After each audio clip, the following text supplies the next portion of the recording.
Today is our 15-year wedding anniversary, and you may be curious about how we ended up here. So Ryan and I, we're two South Africans. We left our country of origin a long time ago now, and we've been on this journey living in the United States. I thought it would be interesting to talk a little bit about that and the lessons that we have learned from immigrating and living away from our families, raising kids outside of our network and our little bubble, and some of the valuable lessons that just you happen to stumble upon and have to implement into your life. So if that is something that's interesting to you, make sure that you give this video a thumbs up, subscribe down below, ask us any questions about immigrating and raising children away from family. I would love to answer that. I think that's something that is not spoken about enough. And with all of that said, let's jump into the video first by introducing my husband, Ryan, who I realized after the episode that we just launched that I didn't even really introduce him because that was kind of a tester and all of a sudden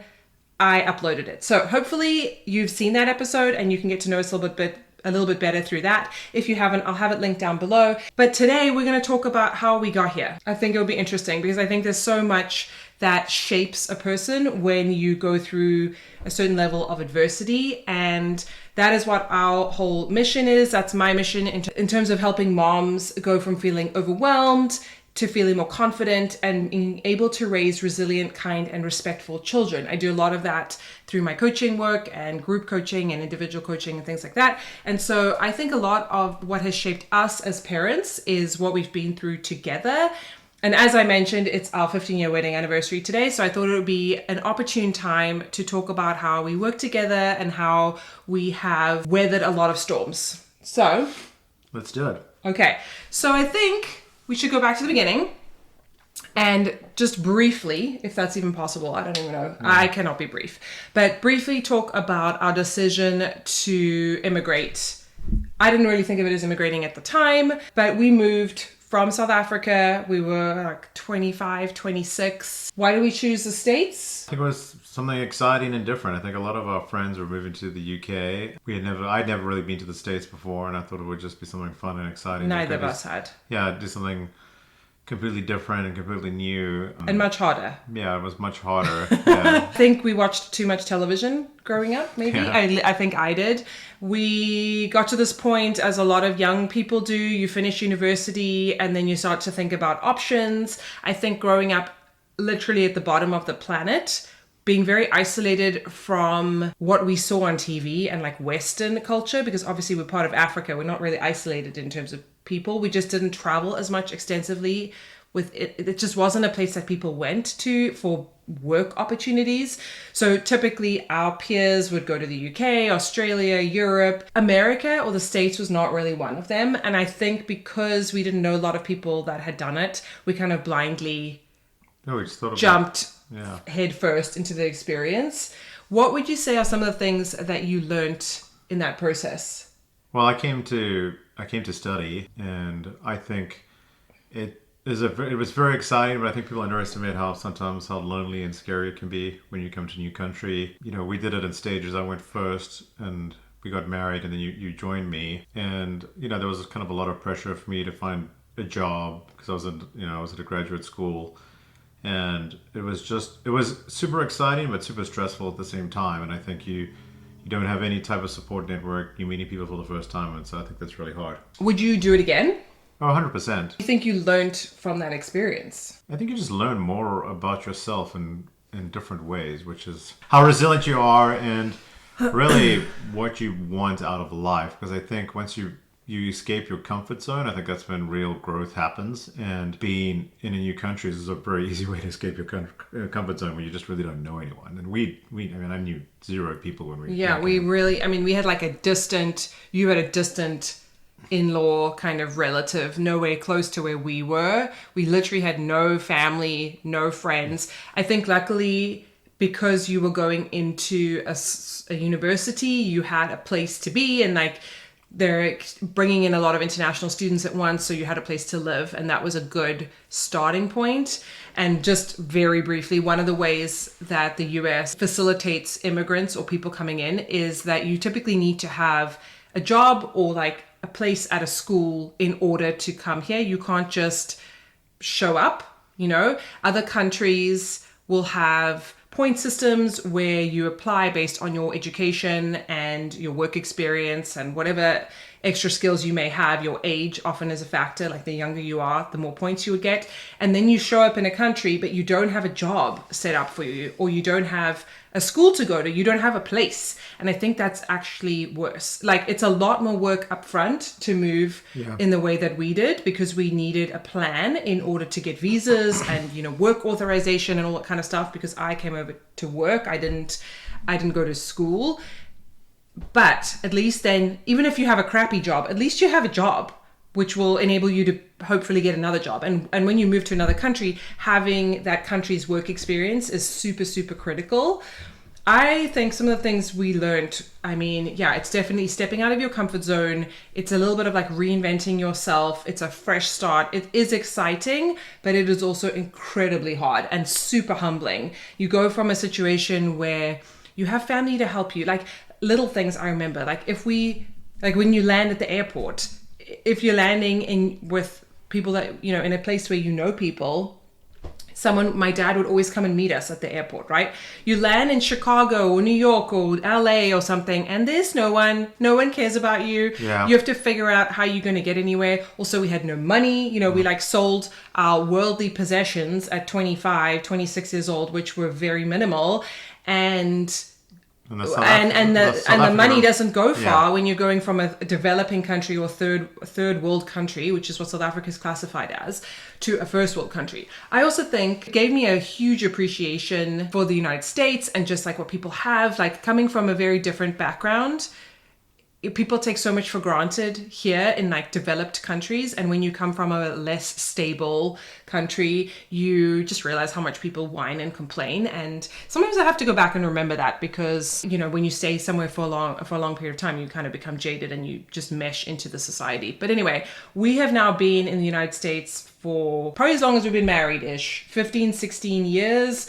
We went through work visas and then green cards, and then we became citizens, and we've had children here. So we've immersed. Yeah.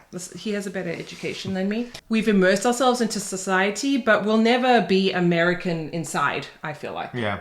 Like we grew up, our foundational years were South Africa, or are South Africa. We still have family and friends there. We go back semi-regularly.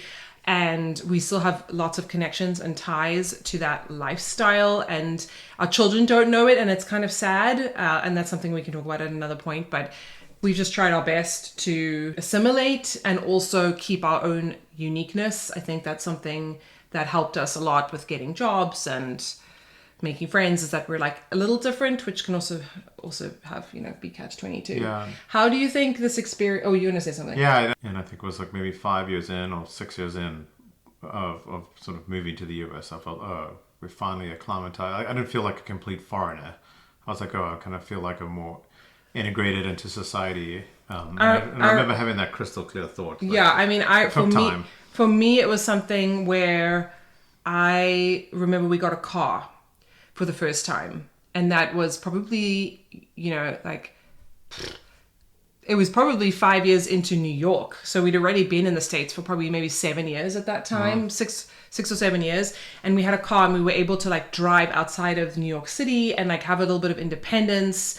And we left that lifestyle in South Africa where we had a car and we had a home, we lived away from our parents, we'd already established ourselves, and then we kind of went back to just being much more dependent on things. And as I said, we didn't have any money, all this kind of stuff. And we had a car, and I remember being like, oh wow, we can actually start to make decisions and do stuff and like feel like we are part of society. We were making friends. And I think a lot of people, we obviously know a lot of people that move countries, and South Africa is one of those places where a lot of people immigrate from for various reasons. And so we know a lot of people that leave, and often they'll go to another country with, rose tinted glasses, and it's not like that. It's really hard. It is great. Like there's wonderful things about it. You go to the UK, it's wonderful, and it's any country, and it's great for like a few months until the reality sets in and you feel lonely, and it's hard, and it's more expensive, and you just don't have the creature comforts of home that you used to.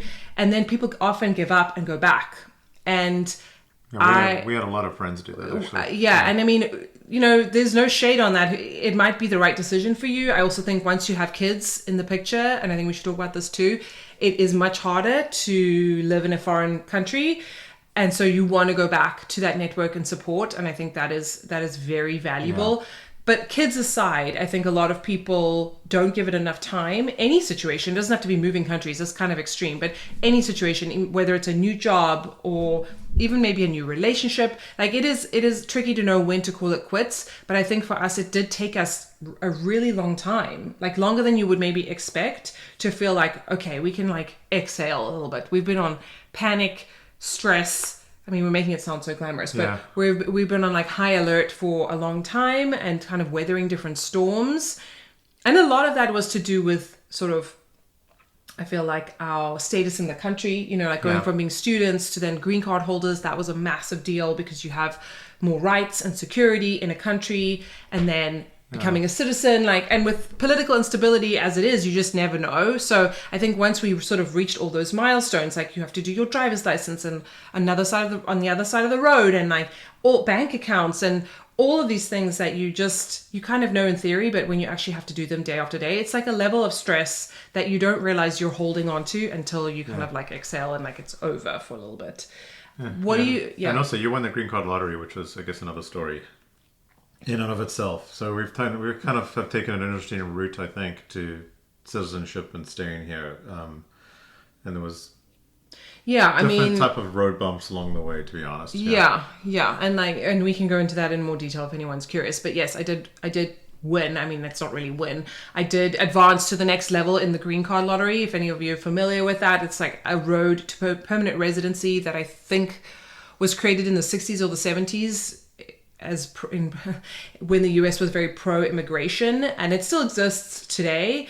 And I mean, it is a free service, a free lottery system, and I often joke that I should enter the real lottery, the money lottery. That would be really nice. But anyway, so I think we would have been able to get green cards regardless. We would have got it through work, but it would have been much harder, much more expensive. Yeah. So we were fortunate. So we took that as a sign from the universe that we were supposed to be here, because it was it was a great thing that one of us, and by being married, we both benefit from it. And so we can then, we felt like, I mean, many people live in the US on green cards indefinitely. They don't necessarily take the route to become citizens. So you can live and work and function here as a normal person. You just can't vote and serve on a jury.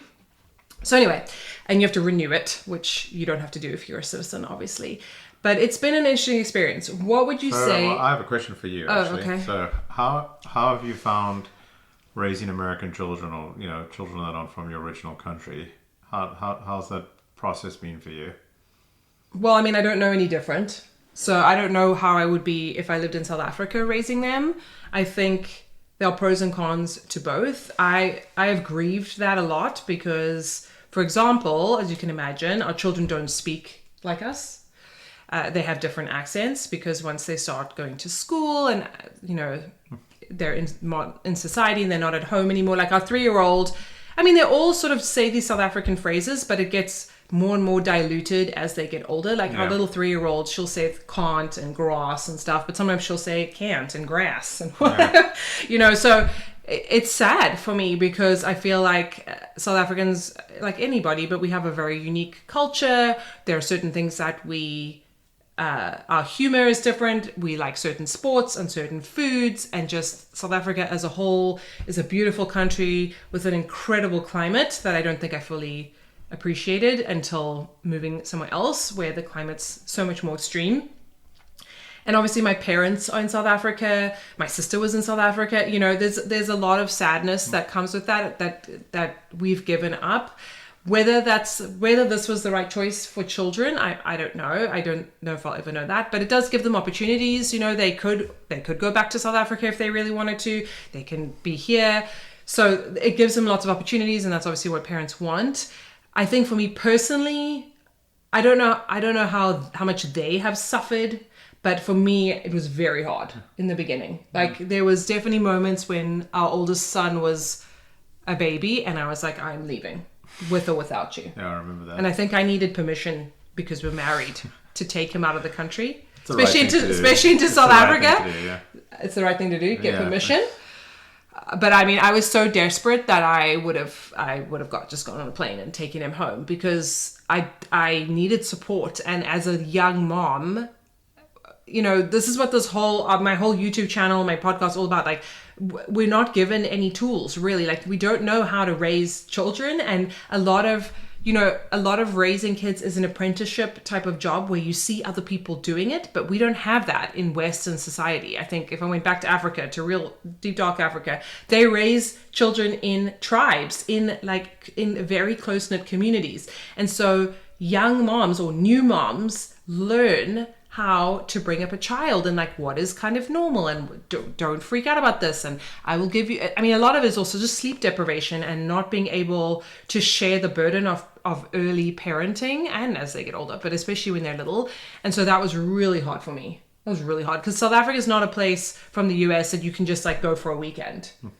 I mean, I think people still, even living within the United States, if you live in LA and your family is from the East Coast, or you're in Chicago and your family's in Florida, like even though those are relatively closer, it's still difficult. Like, it's only really, your family can only really be in your life when they're sort of down the road, like when it's convenient for everybody. That being said, the advantage, or this is what I tell myself, is that you and I really have to work hard together. And I think I don't know, I mean, we learned a lot along the way of like working as a team and taking on equal responsibility with parenting. So I have another question for you. Do you think it would be easier or harder if you had married someone that wasn't the same background as you? So if you had married an American or someone from a different nationality whilst you had gone abroad, how do you think that would have... Do you think it's been easier for us to parent together given we have similar backgrounds, or how do you think that has changed, how has impacted the way we've kind of approached parenting? What do you think? I asked you the question, so... I mean, I think us both coming from South Africa is helpful, because then if we go home, we're going to the same place. The problem is you don't want to go back to South Africa ever, so that's a separate conversation. Well, that's just because it's a painful flight with young children. But I think my take is I think it's good from a perspective that I think we have very similar value systems, or we have very similar upbringings, I think, or at least the same sort of paradigms. I think that makes it easier. I think sometimes, at least we've seen in sort of cross-cultural couples, that maybe there's great attention to different parenting styles just because of the way people were brought up. I do think the one thing, what kind of echo what you were saying, is that we've been in this partnership together, and we kind of, we moved to the US together, and it was almost like going on this big adventure, right? And we kind of started with zero to... It's like a video game. No money. We're like level 0, 0. Yeah, to no money, and then I think it had zero money, and we all kind of, we had a really... It's not even about the money. It's like the resources, the networking, the knowledge, the bank. We didn't even have a bank account or a cell phone or like a social security number or anything. We've kind of worked our way up from an apartment that had sort of lots rats. of mice and rats in it. But I'm just saying, we've overcome a lot together. So, I think, not to say that you can't do it, but I definitely think there has been we've always approached this whole adventure as a team, which I think has been very helpful. Yeah, and to get back to your original question about whether it would have been easier or how do I feel about you being South African versus something else, I think those are two separate questions. If you were American, then you kind of marry into a family and you have that family's network, pros and cons, mother-in-laws, maybe being a con, or you could have a wonderful mother-in-law, and then it's like you have family away from your family. I think it's almost like you're in someone else's territory, whereas you and I are on very neutral ground, and we're both doing this together, and it's definitely strengthened our relationship. And I'm sure it impacts in very implicit ways how we raise our children. And I think we have advantages to being foreign and raising them here and just coming from a different perspective, because we just behave differently. There's just certain things we don't think to do that that our peers, our American peers, would do, and vice versa. I mean, there's pros and cons to everything. I mean, our children miss out on having close family and having our friends be part of their lives, like our friends from childhood and university and that kind of thing. Yeah. We're very much like our little family, and there's not as much extended. There's no extended family, really. So I have another question for you. How jealous are you of people that have family to help out, and how do you deal with that? Pretty jealous. Because I think sometimes, it's just hard not to feel a little envious of people that have grandparents to help out. Do you feel envious? Yeah, of course. Cause you don't ever express that. Well, I try to stay positive at all times. But, oh, really? Yeah. No, I think I mean, how do you deal with that? What's your advice for the viewers who are in a country abroad, feel alone, have young kids, and have no way of really getting support or help? I mean, it's a zero-sum game. Okay, so you asked me a few questions. Am I jealous of people that have family help? Yes, but if you dig deeper, that's not always what it appears to be. Having family close by is wonderful when it works. When it's dysfunctional, and a lot of the times it is, it's probably more detrimental than having them further away. And I think because society is kind of damaged, and especially generations above us are stereotypically less likely to seek help, and like in terms of like therapy and understanding the traumas that they experienced, I think they bring a lot of emotional baggage. And you have the problem of too many chefs in the kitchen, where you have the mother-in-law wanting to give her advice, and maybe your mom wanting to give advice, and then you lose the ability to trust your own instincts as a parent because it's too involved. Yeah. I think everybody's on a different path, and everybody is here to learn different lessons. And I think if we kind of function from the idea that we are given what we can handle. Like my mom always said that, God gives you what you can cope with. If you kind of function from that lens, then you have to think we have the internal resources to deal with the situation that we are now in, and we always have a choice, right? We could have gone back to South Africa. We could have not had children. We could have never moved here in the first place. There's lots of choice often, but I have to choose to believe that I'm in a difficult situation, but I have the internal resources between you and I to deal with it. And when you have too much involvement from family, and it's not in a healthy way, because when I'm talking about people raising kids in tribes and communities, I mean, I'm talking about in the best possible way. And I'm sure there's issues with that too. But I'm seeing it in a romantic light, where you have someone to take your child, but they don't interfere with how you want to raise them, and they respect everything that you want to feed them, and all the screen time you don't want to give them. But I think for some practical advice for our viewers, I think we've been very good at potentially giving each other breaks. And out of a very demanding job, I travel a lot, but to the extent I'm home, we always try and at least switch off, or like kind of give each other boundaries where you can take some time. And I think having a healthy communication and dialogue about that's critical. So for our viewers who have children and are in a country that, and sometimes it's very easy to feel alone, right? Because you don't have that support network. I think it's always good to try and trade off and find those ways to get a break and get energized to the extent you can.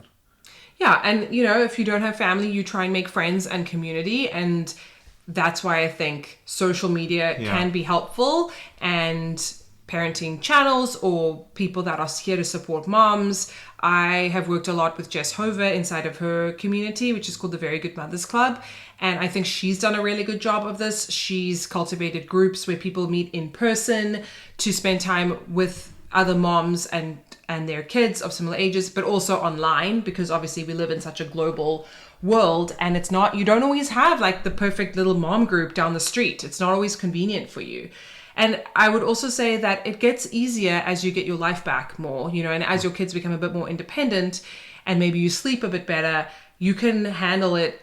You need less help, perhaps. And also you can go out and seek friendships and actually put time into friendships. Whereas when your children are very small, basically everywhere you go, they go with you. So like you have to be able to do stuff with them, But that definitely helps. I mean, I think in New York, when we were raising, especially our two older kids were very young, we lived in a building with other parents, with other families that had kids of the same age. I think that really helped us. But yes, in terms of communicating, time off, and it's all about, like we spoke about this a bit on the previous episode, not building resentment with your partner.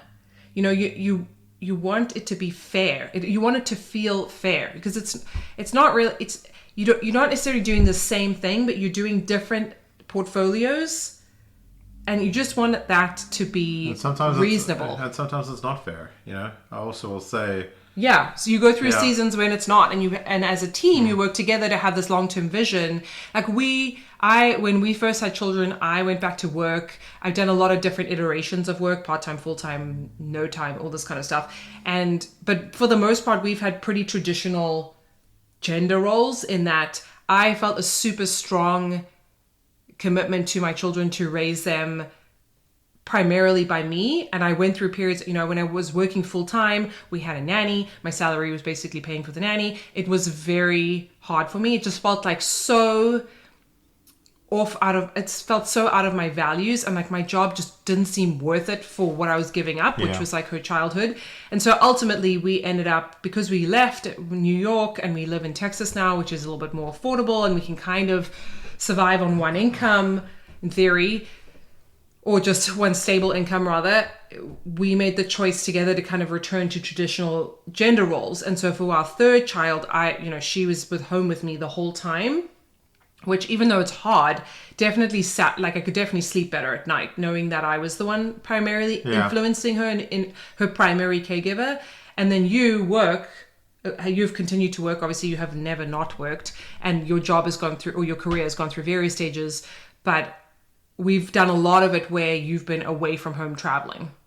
And then, so not only am I like alone without family, and that's where I think it really was hard. It's like I would have... And it still is hard, I mean. It's still, yeah, I mean, I would have loved to have someone close by to just... They don't even have to do anything. They just to keep you company, because you get so lonely as a mom with little kids. And it's just, you know, maybe it's also a lesson for me to make friends. Now I think we're making deeper connections with people that, like, if I was really in trouble and I really needed someone just to come and be my friend, be present, I would be able to call, you know, a couple of people. But it's very hard. Like when you first have a baby, it's like you don't know what you're doing. We often tend to just go inward and not really ask for help.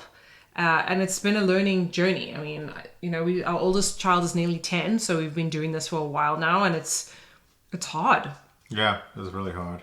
But I think the one positive is that, because we've been through these hard things, I have this sense of we can weather a lot of storms. Like we can weather, I have an innate confidence in myself that I can do a difficult thing. Because even now, you still travel a lot, and I have the 3 kids that I'm like managing and trying to do all the stuff. And last year we were renovating our home, so I had the 3 children. He would be traveling a lot. I have to manage our renovation, which, if you've ever experienced that, it's like another child all on your nightmare child all on your own, managing all these people. So I've had to do things that I definitely didn't want to do. Yeah. But I have to trust that I'm capable of doing them, because I wouldn't be in the situation if I wasn't. It's hard though. So we would love to know what your hardest struggles have been raising your kids, or if you have any questions about parenting not in your home environment, and parenting abroad. Yeah, or parenting outside of your hometown. You don't have to be abroad. Parenting outside of how you grew up. Let us know down below where you are parenting from. I would be very curious to hear where you're coming from. And if you enjoy this kind of content, a deep dive into parenting and just the next level, we don't want to be always talking about baby registries and, you know, the best crib or sound machine to buy. We want to go deeper than that and raise resilient humans. So if that's something that's interesting to you, make sure you go ahead and click that subscribe button, give this video a thumbs up, and we will see you in our next video. Bye. Okay, so we're talking about our journey. Yeah, well, just it's our anniversary, right? So kick it off. This is my anniversary present to you. So what happens when it's not our anniversary? You're not getting any more of this, especially with your recent behavior. Okay, kick us off. I mean, it's your behavior that's triggering me. Yeah, no, you need to go to therapy and figure out your issues. Let's go. Talk. Okay. So today is actually our 15-year wedding anniversary, and we thought it would be a great time to go back around. Well, you thought it would be a great time. Okay, Yeah. well, we thought it would be a great time. I thought it would be a great time to go back through memory lane and talk about how we ended up in the States from South Africa. So I thought there's some valuable lessons. Part one. Done. What do you think? That's part one. Well, we gotta go. I gotta go. So that was very good. Oh, okay. I thought it was great. I thought I did great. I was really good at asking questions, and Yeah, you didn't answer anything. That's not true.